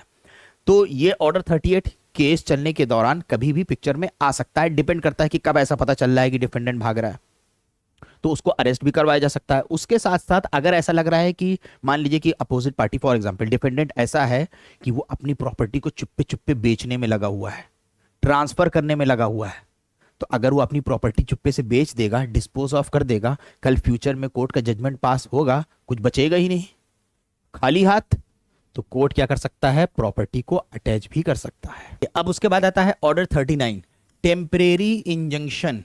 टेम्परेरी इंजंक्शन क्या होता है? देखिए, ये जो लिखा हुआ है इंजंक्शन, इंजंक्शन असल में कोर्ट का एक स्पेशल ऑर्डर होता है। ये स्पेशल ऑर्डर किस वजह से कोर्ट इशू करता है? ये कोर्ट इस वजह से इशू करता है, या तो किसी को कंपेल करता है किसी चीज को करने के लिए, जिसे कहते हैं मैंडेटरी इंजंक्शन, या तो हो सकता है किसी को कोई काम करने से रोकने के लिए कोर्ट ये ऑर्डर इशू करता है, जिसको हम लोग कहते हैं प्रोहिबिटरी इंजंक्शन। तो ये टेम्परेरी इंजंक्शन में, इंजंक्शन क्या होता है? एक कोर्ट का ऑर्डर होता है, और ये कोर्ट कब इशू करता है? जब जो सब्जेक्ट मैटर है प्रॉपर्टी के अंदर, मान लीजिए कि किसी केस में कोई प्रॉपर्टी है, उसको प्रिजर्व रखने के लिए। कई बार क्या होता है, जैसे फॉर एग्जांपल आपको एक सिचुएशन बताते हैं। मान लीजिए कि आपके पास आपका क्लाइंट आया, कहने लगा कि सर हमारी जो प्रॉपर्टी है उसके ऊपर डिफेंडेंट जो है गलत तरीके से कंस्ट्रक्शन कर रहा है, मतलब प्रॉपर्टी में डिस्प्यूट चल रहा है फॉर एग्जांपल, और उसमें उसने घर बनाना शुरू कर दिया या दीवारें तोड़वाना शुरू कर दिया, या मान लीजिए कि डिफेंडेंट जो है अपनी प्रॉपर्टी को रिमूव करना चाहता है ताकि क्रेडिटर्स को डिफ्रॉड कर सके। तो इसी ऑर्डर 39 के अंदर ग्राउंड्स बताए गए हैं कि किस किस ग्राउंड्स पे ये टेम्परेरी इंजंक्शन इशू हो सकता है। अब ध्यान रखिएगा, ये टेम्परेरी इंजंक्शन है, यानी टेम्परेरी तौर पे रोकना, लेकिन परमानेंट कहाँ है? वो सारे स्पेसिफिक रिलीफ एक्ट से गवर्न होता है, यहाँ पे टेम्परेरी रूप से इसको गवर्न किया जाता है, तो कोर्ट ऑर्डर कर सकता है। तो मान लीजिए कि आपके क्लाइंट ने बताया सर वो मेरी प्रॉपर्टी पे कंस्ट्रक्शन कर रहा है, जिस प्रॉपर्टी पे डिस्प्यूट चल रहा है उसमें कंस्ट्रक्शन कर रहा है, तो कोर्ट को सब्जेक्ट मैटर प्रिजर्व करना है ना, तो कोर्ट जो है वहां पे टेम्परेरी इंजंक्शन इशू कर देगा कि उसको रोक दिया जाए, वो कोई कंस्ट्रक्शन नहीं करेगा, कंस्ट्रक्शन रोक दे, ठीक है, उसी को कहते हैं इंजंक्शन। अब इसके अलग अलग ग्राउंड्स दिए गए हैं ऑर्डर 39 के अंदर, और लेकिन वो ग्राउंड्स एग्जॉस्टिव नहीं है। दूसरे ग्राउंड्स पे भी अगर कोर्ट को लगता है जो इसमें नहीं भी दिए गए हैं, उस पे भी वो इंजंक्शन इशू कर सकता है। ये सेठ यानी मनोहर लाल चोपड़ा वर्सेस सेठ हीरा लाल 1962 में कोर्ट ने सेटल किया था। उसके साथ साथ अगर कोई इंजंक्शन का ऑर्डर नहीं मानता है, कोर्ट का कहना नहीं मानता है, तो उसको 3 महीने तक के लिए जेल भी भेजा जा सकता है, और उसकी प्रॉपर्टी 1 साल तक के लिए अटैच भी हो सकती है। फिर भी वॉयलेशन अगर कंटिन्यू हुआ तो उस प्रॉपर्टी को बेचा भी जा सकता है। तो यानी अरेस्ट और अटैचमेंट दोनों भी हो सकता है इसके अंदर, ठीक है। और अगर अर्जेंट मामला जहां पे जरूरी होगा, आमतौर पे इसमें इंजंक्शन ऑर्डर पास होने से पहले नोटिस भेजा जाता है, लेकिन अगर कोई अर्जेंट मामला है तो बिना नोटिस भेजे भी इंजंक्शन का ऑर्डर पास कर सकता है कोर्ट, जिसके लिए एक रीजन रिकॉर्ड करता है, और जो पार्टी जिसने इंजंक्शन के लिए अप्लाई करा उससे बोलता है कि अपोजिट पार्टी को सारी चीजें, सारे डॉक्यूमेंट्स वगैरह जो है उसको भेजो, ठीक है। ये हो गया ऑर्डर 39। ऑर्डर 40 आता है। ऑर्डर 40 क्या है? रिसीवर। रिसीवर का क्या होता है? जैसे कई बार ऐसा होता है कि कोई सब्जेक्ट मैटर है प्रॉपर्टी केस के अंदर जो इन्वॉल्व है, कोर्ट को लगता है, कोर्ट को ये सही नहीं लगता है कि प्लेंटिफ को दी जाए या डिफेंडेंट को दी जाए कंट्रोल रखने के लिए, तो कोर्ट कहता है ऐसा है दोनों को नहीं देंगे, क्योंकि ये दोनों जो है उसका गलत फायदा उठा सकते हैं, किसी एक न्यूट्रल पर्सन को दे देंगे इसको मैनेज करने के लिए। उसी को कहा गया है रिसीवर, जो ऑर्डर 40 के अंदर अपॉइंट किया जाता है। फिर आता है ऑर्डर 26 कमीशन। कमीशन क्या होता है? देखिए, केस के चलने के दौरान बहुत बार बहुत से ऐसे काम करने पड़ सकते हैं कोर्ट को, जो कोर्ट के अंदर बैठे बैठे नहीं हो सकता है। जैसे कि मान लीजिए मौके पे जाके घर की नपाई करना, ये जाके देना कि घर में कौन रह रहा है, मान लीजिए कि घर के दाएं बाएं क्या है, कितनी चौड़ी सड़क पास हुई है, कई चीजें ऐसी हो सकती हैं। कुछ मिनिस्टेरियल काम भी हो सकते हैं, जैसे कि किसी चीज की काउंटिंग करना, या किसी प्रॉपर्टी का पार्टीशन करना, या कोई साइंटिफिक इन्वेस्टिगेशन करना, या कोई साइंटिफिक एनालिसिस करना। तो उसमें कोर्ट को किसी एक थर्ड पर्सन की हेल्प लेनी पड़ सकती है, तो कोर्ट वहां पे इशू करता है कमीशन। जिसको ये काम सौंपता है उसी को कहा जाता है कमिश्नर। ठीक है, तो कोर्ट उसके फिर वो अपनी रिपोर्ट देता है, उसके बेसिस पे कोर्ट जो है आगे केस को प्रोसीड करता है। आइए आगे बढ़ते हैं। अब देखिए, इसके बाद आ रहा है ऑर्डर 11, जो डील करता है डिस्कवरी के ऊपर। इसके अंदर हम लोग इसको लिख लेते हैं डिस्कवरी एंड इंस्पेक्शन।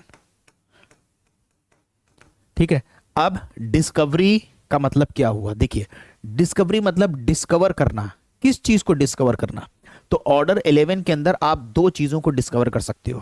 किन किन चीजों को? एक तो हो गया डिस्कवर कर सकते हो आप फैक्ट्स को, और दूसरा आप डिस्कवर कर सकते हो डॉक्यूमेंट्स को। दो चीजों को आप डिस्कवर कर सकते हो। अब आप पूछोगे कि ये सर क्या डिस्कवरी, कंफ्यूजन हो रहा है, कैसा discovery? Discovery and inspection. Discover कर सकते हो फैक्ट्स को, जैसे फॉर एग्जाम्पल मान लीजिए कि हमारे आपके बीच में कोई केस चल रहा है, हमने आपके अगेंस्ट केस फाइल करा। केस फाइल करने में हमने कोर्ट के अंदर प्लेंट दिया होगा, है ना? प्लेंट हम देते हैं। अब जब हमने प्लेंट फाइल कर दिया, प्लेंट के अंदर हमने आपके अगेंस्ट बहुत सारे इल्जाम लगाए। अब बहुत सारे इल्जाम में आपको कुछ चीज क्लियर नहीं हो रही है, आपको कुछ चीजें क्लियर नहीं हो रही, कहना क्या चाह रहे हैं ये सर, कौन सा इल्जाम मेरे ऊपर लगा रहे हैं भाई, क्या मतलब इनका है, हम समझ नहीं पा रहे हैं। हो सकता है ना इस तरह का पॉसिबिलिटी। तो आप जो है हमसे कुछ फैक्ट्स को डिस्कवर करवा सकते हो।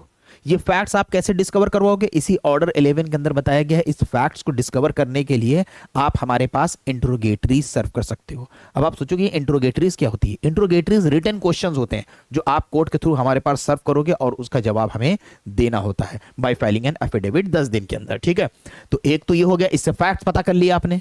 दूसरा, आप डॉक्यूमेंट्स के जरिए भी चीजों को निकलवा सकते हो। जैसे कि मान लीजिए हमने आपके अगेंस्ट कोई सूट फाइल किया, आपने उस सूट के अंदर कहा अरे सर के साथ मेरा एक एग्रीमेंट हुआ है, तो हम कहेंगे दिखाओ एग्रीमेंट। ये क्या हो गया? Discovery of documents. अब आप जब डॉक्यूमेंट्स दिखाओगे तो उसको हम इंस्पेक्ट भी कर सकते हैं, चेक भी कर सकते हैं, कौन से एग्रीमेंट की बात कर रहे हैं भाई आप।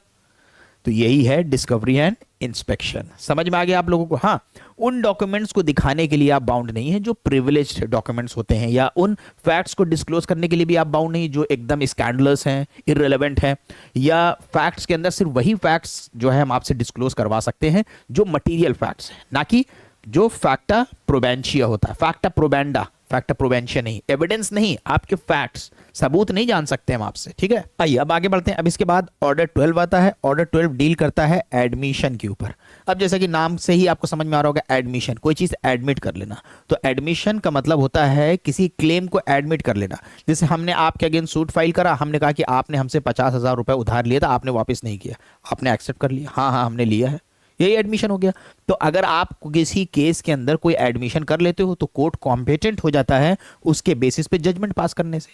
यानी अब कोर्ट जो है उस एडमिशन के बेसिस पे जजमेंट पास कर सकता है, क्योंकि ऐसे आमतौर पे क्या होगा, हमने आपके अगेंस्ट केस फाइल किया, अब हमने कहा आपने हमसे पैसा लिया, हमें कोर्ट में साबित करना होगा कि आपने पैसा लिया है, आपको हमें अपने सबूत देने होंगे, आपको अपने सबूत देंगे, पूरा एक ट्रायल चलता है। लेकिन आप खुद ही एडमिट करे ले रहे हो, तो एडमिशन जो होता है खुद में एक सबूत होता है। हम कह रहे हैं इसकी वैल्यू नहीं है, लेकिन आप एडमिट कर लो इसकी वैल्यू है। क्यों? क्योंकि कोई इंसान अपने ही इंटरेस्ट के अगेंस्ट कोई चीज क्यों एक्सेप्ट करेगा? इसलिए भारतीय साक्ष्य अधिनियम के अंदर एडमिशन जो है एक सबूत माना जाता है, और ये रेलेवेंट एविडेंस होता है। इसके बेसिस पे कोर्ट जजमेंट पास कर सकती है। अब ये एडमिशन भी फैक्ट्स का भी हो सकता है और डॉक्यूमेंट्स का भी हो सकता है। ये ऑर्डर 12 के अंदर किया बताया गया है। ये एडमिशन भी कई स्टेजेस में हो सकता है। प्लीडिंग्स की स्टेज पे हो सकता है, उसके साथ साथ एग्जामिनेशन की स्टेज पे भी हो सकता है, इंट्रोगेटरीज के जरिए भी हो सकता है।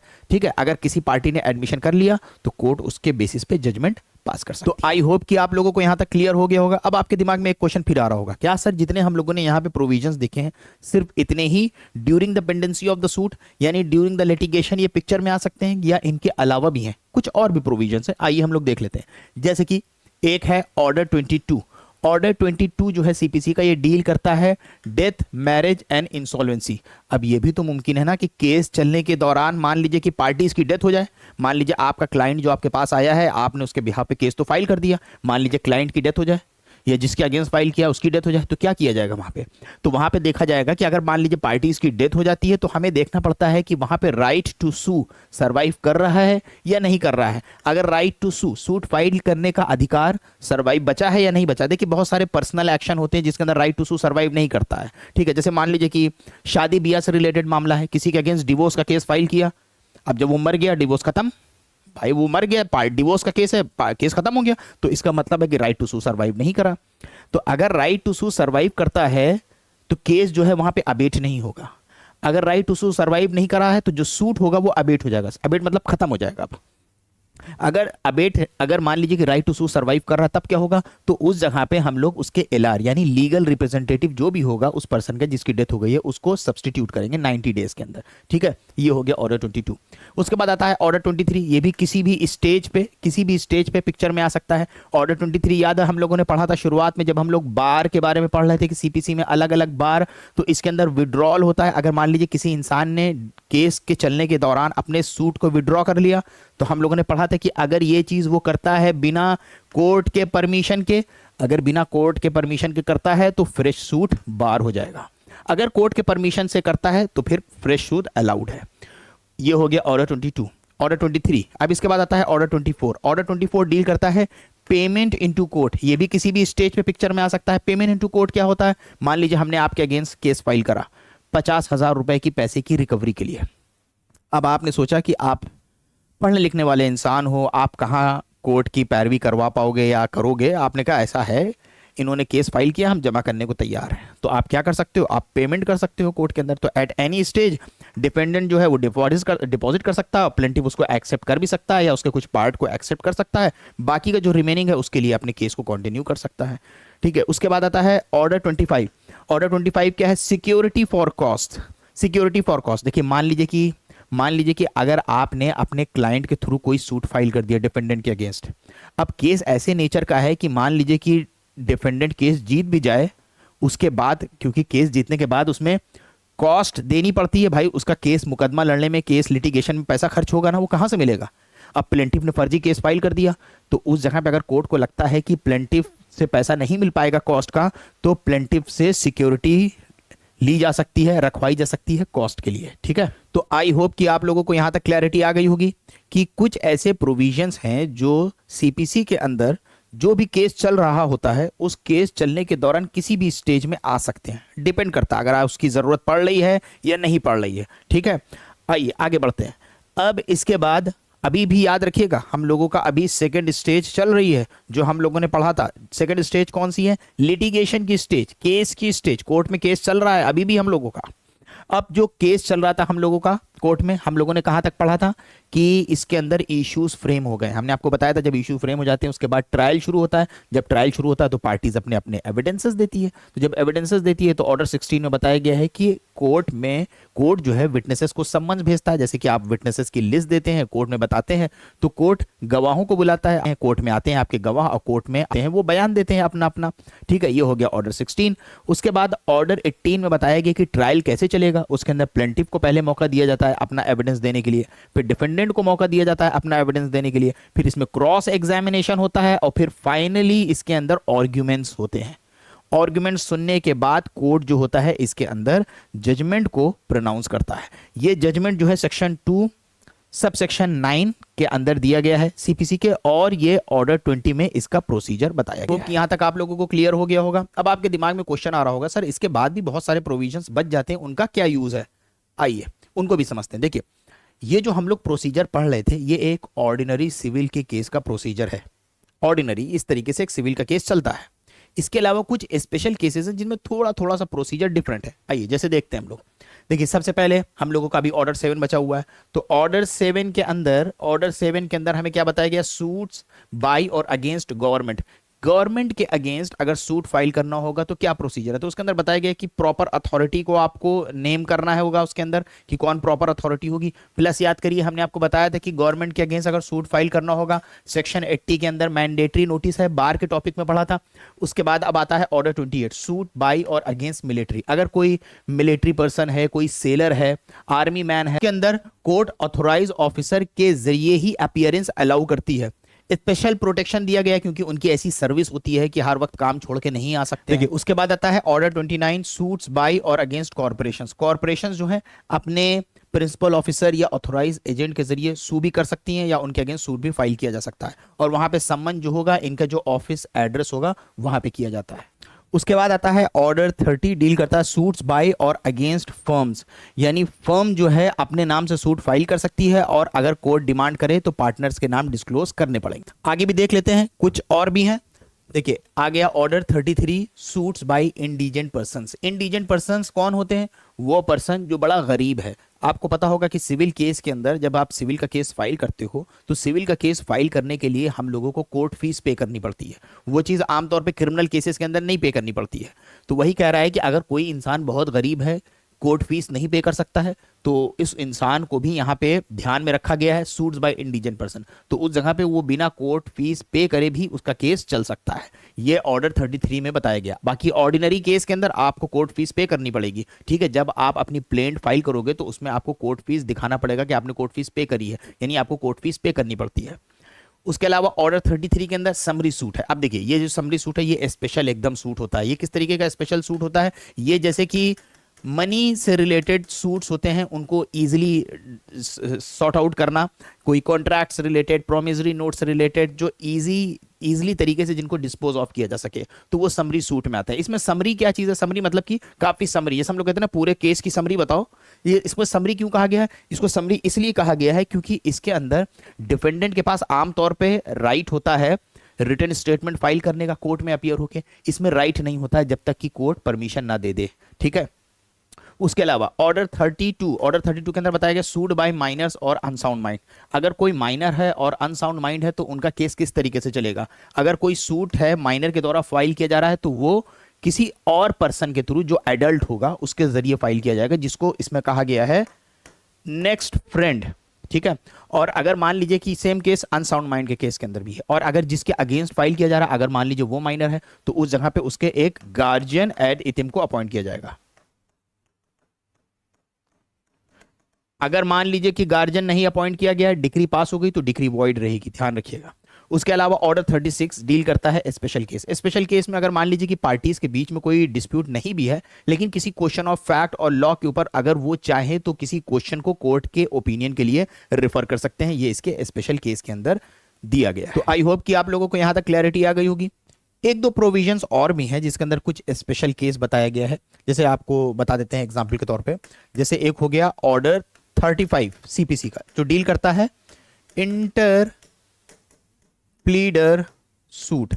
ये भी एक तरीके से स्पेशल सूट होता है, inter pleader suit special suit होता है। इसके अंदर क्या होता है, जैसे मान लीजिए कि आमतौर पे जो सिविल के केस चलते हैं वो किसके बीच में चलते हैं, प्लेंटिफ वर्सेस डिफेंडेंट। लेकिन इसके अंदर क्या होता है कि मान लीजिए कि इसके अंदर एक्चुअल केस जो होता है वो दो डिफेंडेंट के बीच में होता है। मान लीजिए कि कोई सामान आपका मेरे पास रखा हुआ है, लेकिन कोई थर्ड पर्सन भी उसका क्लेम कर रहा है, आप भी मांग रहे हो वो भी मांग रहा। अब मैं कंफ्यूज हो गया, यार इनको दें कि इनको दें। आपको दें तो पता चले वो मेरे तरफ चले आए, आपको दें और उसको दें तो पता चले आप चले आओ। तो वहां पे हम क्या कर सकते हैं, इंटर प्लीडर सूट फाइल कर सकते हैं।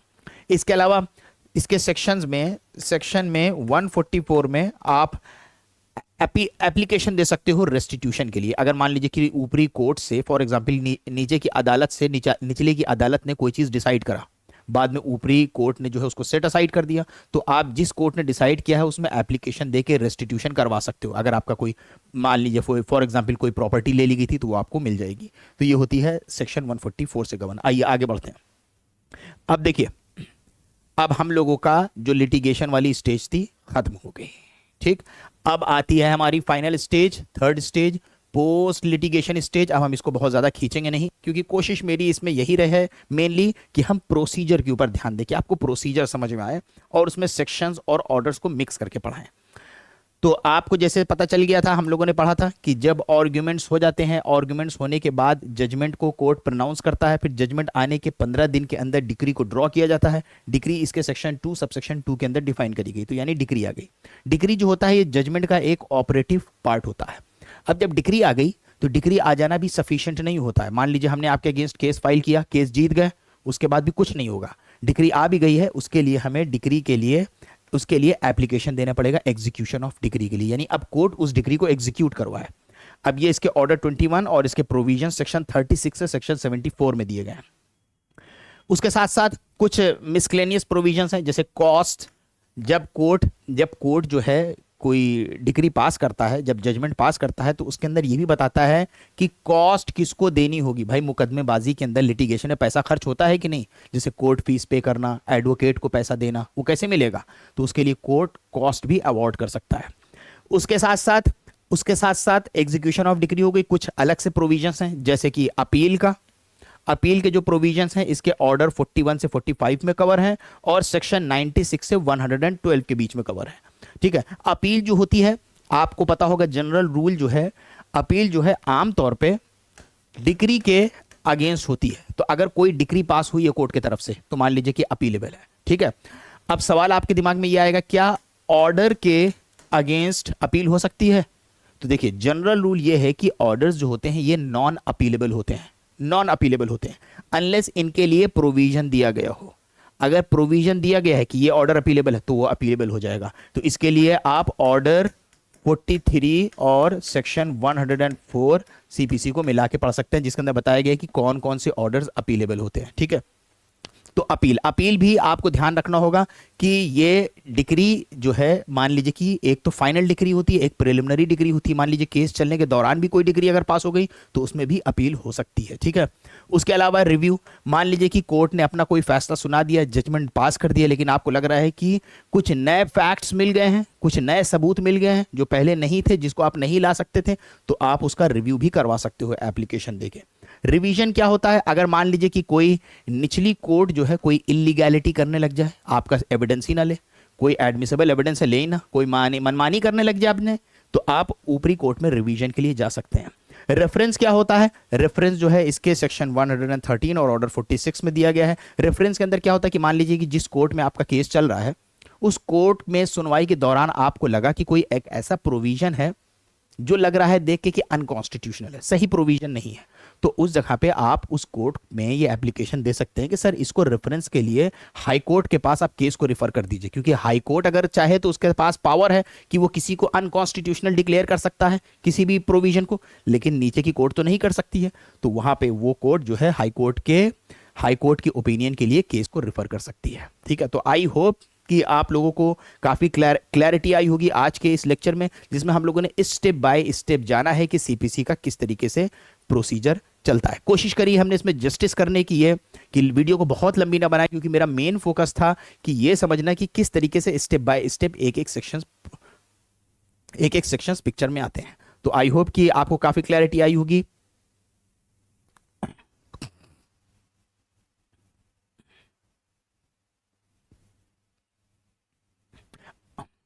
और इसके साथ साथ हमने आपको बताया था कि हमारे जुडिशरी के फाउंडेशन कोर्सेज, एपीओ पीओ के कोर्सेज चल रहे हैं, इंग्लिश के, जीके जीएस के।